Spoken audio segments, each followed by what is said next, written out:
violenta e do morticínio dos religiosos. Quando isto vem abaixo, aparece então na cabeça desse senhor Dugin, Alexandre Dugin, uma ideia maravilhosa. Por que não fundir as duas coisas? Porque o que queria o Tsar? A expansão do Império Russo. E o que queria o Stalin? A mesma coisa. Então, só há uma diferença da religião. Então, nós podemos misturar as duas coisas. Tá certo? E é o que estão fazendo agora. Tá certo? Mas, o Dugin teve ainda uma segunda esperteza. Ele disse: qual é o principal obstáculo à expansão do Império Russo? É o Império Ocidental, que ele identifica com os Estados Unidos, de algum modo. Então, nós precisamos, em torno da ideia do Império Russo, juntar forças com outros, com aliados, que também têm o mesmo inimigo.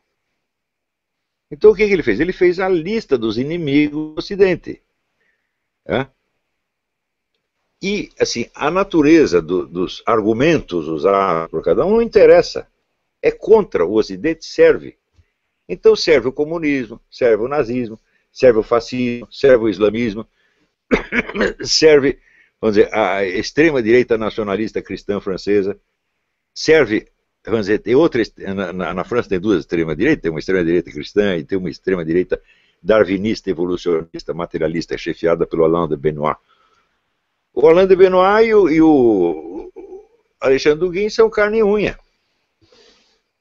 Então, isso quer dizer que tem essa coisa, o pessoal eurasiano aprendeu com os comunistas mesmo. Eles aprenderam que a unidade ideológica do movimento não tem importância, não é necessária e até inconveniente. Porque se você quer submeter todo mundo a uma doutrina ideológica uniforme, você limita a área de expansão. Mas se você consegue pegar pessoas com ideologias diferentes e encaixá-las dentro de uma estratégia global, todo mundo trabalha pela mesma coisa por motivos subjetivos completamente diferentes. E os comunistas, a partir dos anos 50, 60, eles descobrem isto. Né? E começam a aceitar uma variedade de ideologias diferentes dentro do seu movimento. E assim está até hoje. Quando a iniciativa passa do comunismo para o eurasianismo, o que muda nesse sentido? Absolutamente nada. Ainda é a mesma coisa. Só que o eurasianismo ainda tem um espectro de aliança muito maior. Ele aceita tudo, qualquer porcaria serve. Né? Então você vê, por exemplo, dentro do eurasianismo, você vê o grupo stalinista, que ainda repete a doutrina de Stalin, materialismo dialético, aquela coisa, e do lado você tem o negro que está defendendo lá a igreja ortodoxa e outro que está defendendo o Islã. E, evidentemente, o projeto eurasiano ele tenta absorver o Islã nisso, mas acontece que o Islã tem os seus próprios projetos imperiais que são muito anteriores. Então você tem aí uma concorrência. Tem outra pergunta? Oi, Olavo. A gente tem várias perguntas ainda. Uma delas é do Lucas Cardial. Ele diz o seguinte, ó, foi dito que partindo da conferência no MASP, dando um giro de 2000 anos, voltamos à palestra. Sabemos que a história não é perfeitamente cíclica, mas podemos retomar valores e tradições. Há espaço para a retomada dos valores ocidentais ou a confusão gerada pela esquerda impede este movimento por hora? A pergunta é muito boa. Eu acho que sim, porque, você veja, ou retomamos esses tais valores ou o Islã vai nos dominar. É muito simples. Não há uma terceira alternativa. Isso aqui é importante. Se o senhor falar em civilização laica, para mim, faz-me rir. Isso nunca existiu e nunca vai existir. Civilização é religião, meu Deus do céu. Quer dizer, uma civilização não pode ser montada como se fosse, vamos dizer, uma obra de engenharia, na qual todas as partes estão calculadas e obedecem ao mesmo plano racional. Não é assim. A unidade de uma religião se dá numa esfera simbólica e imaginativa, que é compartilhada por grupos os mais diferentes, tá certo? Entre os quais não há nenhuma subordinação hierárquica ou administrativa. Então, a civilização laica é um produto biônico, tá certo? Que está mais do que provado que o que ela consegue é o seguinte, é corroer quer dizer, a unidade cristã da civilização ocidental e criaram um vácuo que daí vem o Islã e preenche. Mas com uma facilidade tremenda, tremenda, tremenda, tremenda. Você vê, esse atentado que houve em Paris, ele condensa isso. Porque, por um lado, o que era o Charlie Hebdo? Charlie Hebdo era o niilismo revolucionário mais extremo. Charlie Hebdo falava contra tudo, desrespeitava tudo, esculhambava tudo. Então, ele é um aspecto da autodestruição dos valores ocidentais. E daí entra os muçulmanos lá e matam todo mundo. E a sociedade fica inerme, não tem como reagir contra os caras. Você pode até prender meia dúzia de terroristas, mas vai vir outros. Por quê?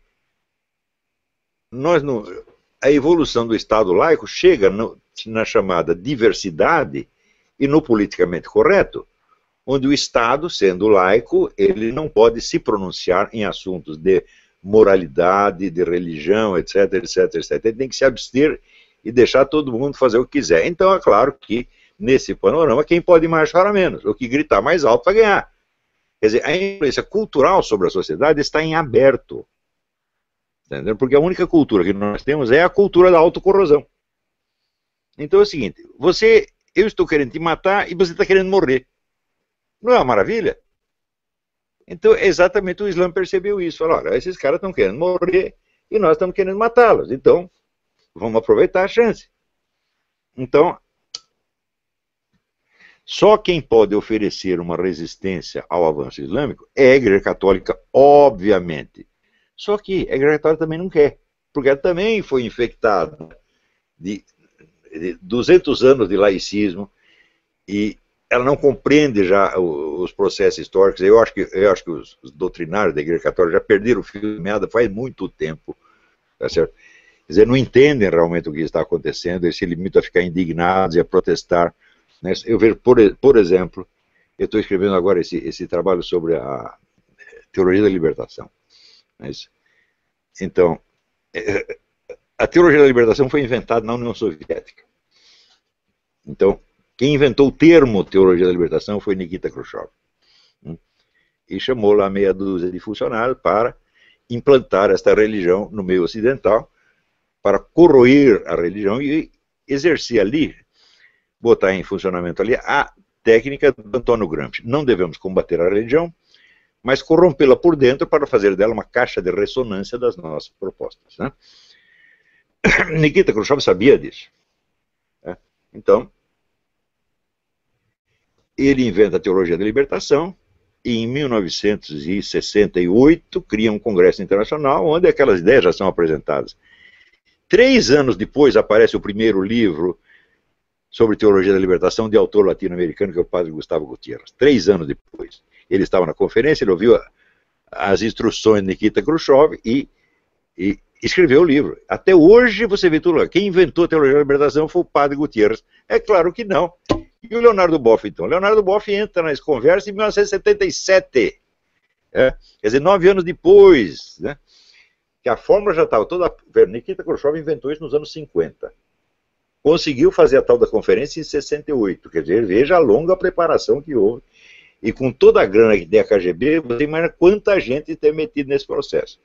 Daí lança a teologia da libertação em 68, daí aparece o padre Gutiérrez, que se oferece gentilmente para ser o porta-voz. E, anos depois, né, a Igreja Católica resolve reagir. O que ela faz? O Papa João Paulo II manda lá o então cardeal Ratzinger fazer uma análise da teologia da libertação. O cardeal Ratzinger pega os livros do padre Gutiérrez e do Leonardo Boff e os analisa do ponto de vista da teologia católica, mostrando que aquilo é incompatível com a doutrina católica. Daí os conservadores dizem que a teologia da libertação está liquidada. Em primeiro lugar, o que o cardeal Ratzinger examinou não foi a teologia da libertação, mas foi a versão publicitária escrita por Leonardo Boff e Gutiérrez. A teologia da libertação é um discurso em 2 níveis. Você tem um discurso, como é que se diz, podemos dizer, descritivo, teórico, que é puramente pretextual, são os pretextos teológicos. E você tem embaixo um discurso apelativo, que é o discurso unificador da militância, onde a militância se reconhece. Esses escritos, então, a partir do momento que eles foram disseminados, eles tiveram um duplo efeito.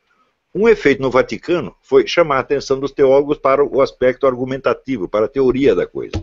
E eles ficaram examinando isso.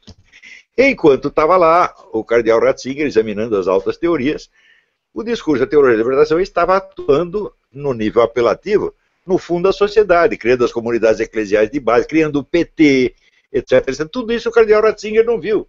Quer dizer, ele está pairando na esfera puramente acadêmica, que era o que ele sabia fazer, ué, né? E fez bem feito, porque a análise que ele faz é muito bem feita, só que na hora que você demoliu a teoria da teoria da libertação, a teoria da libertação já é um movimento de massas enormemente poderoso. E, mais ainda, a militância da teoria da libertação não está interessada no aspecto teológico da coisa. Se perguntar desses militantes quantos leram a análise do cardeal Ratzinger, ninguém leu. Então, eu comparo essas coisas, assim, a imagem que eu faço é o seguinte: o sujeito que começa a frequentar a sua casa, sob o pretexto de que ele quer jogar poker, ou quer jogar buraco com você, mas na verdade ele está interessado em seduzir a sua mulher. Então ele precisa ter acesso à casa. Então ele está lá, ele já está comendo a sua mulher faz meses e você está tudo contente porque você ganhou as partidas de buraco ou de poker, entendeu?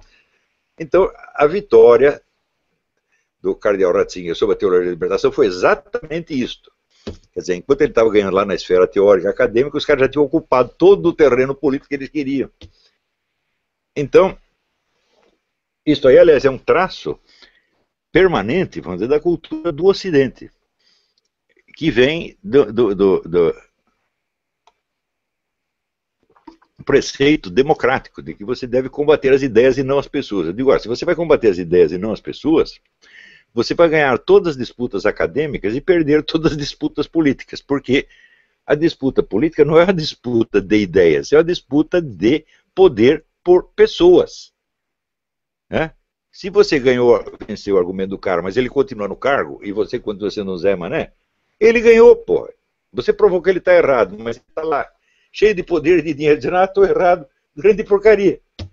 Entendeu? Então a teologia da libertação ganhou na esfera política o que ela perdeu na esfera teológica, que não interessa para nenhum dos seus militantes.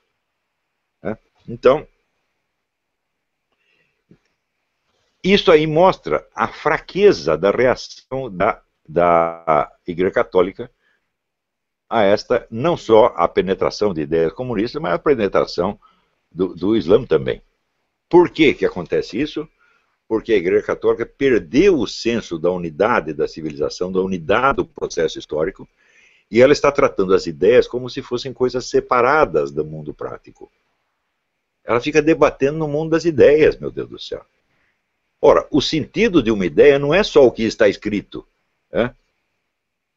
é aquilo que se faz na prática a partir dela.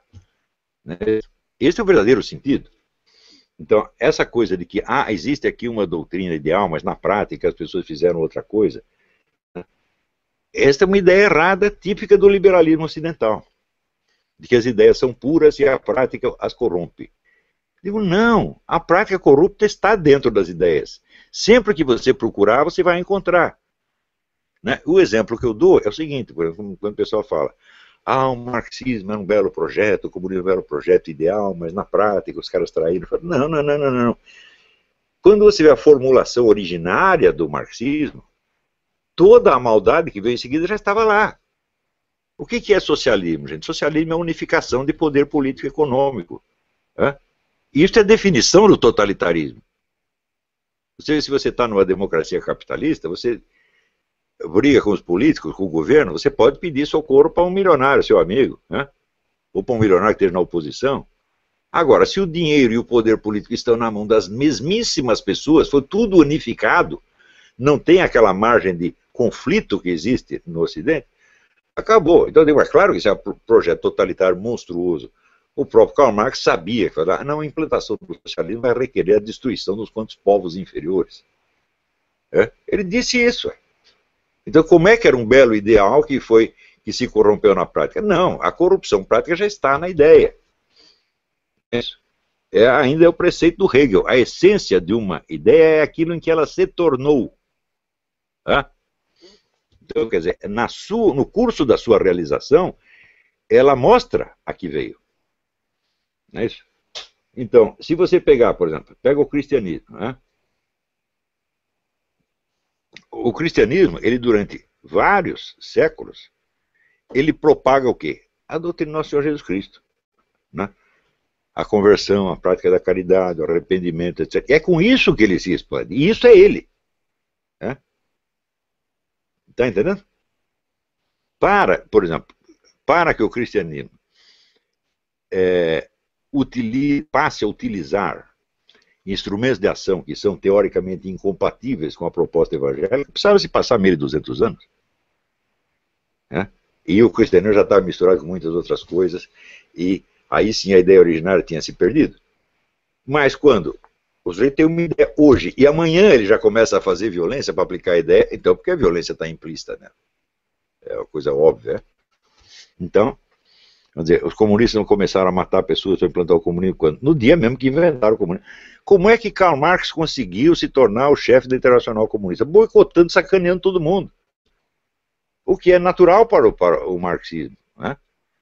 Então, do mesmo modo que, vamos dizer, o Islã começa a cometer violência quando? No dia da sua fundação.